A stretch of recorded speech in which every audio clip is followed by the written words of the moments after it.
energy and humans.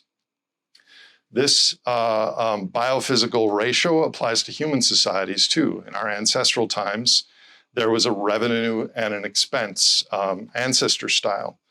Around 10,000 years ago, the climate warmed and stabilized.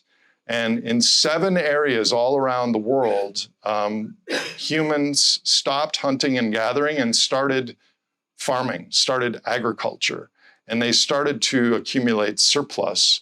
And we never had that before.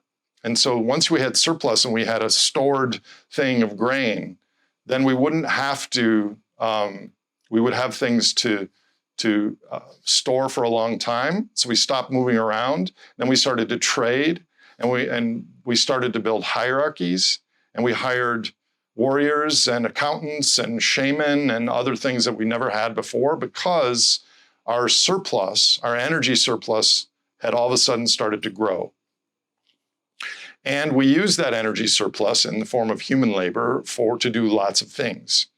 So imagine in medieval times, we got our surplus from grain. And so there was a revenue of what we grew versus an expense of the human labor and sometimes animal labor that went into it.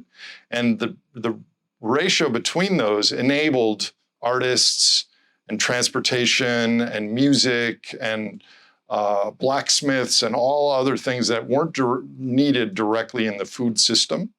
And so now the rest of my talk is going to be about the energy surplus in today's society, which is massive on a global basis.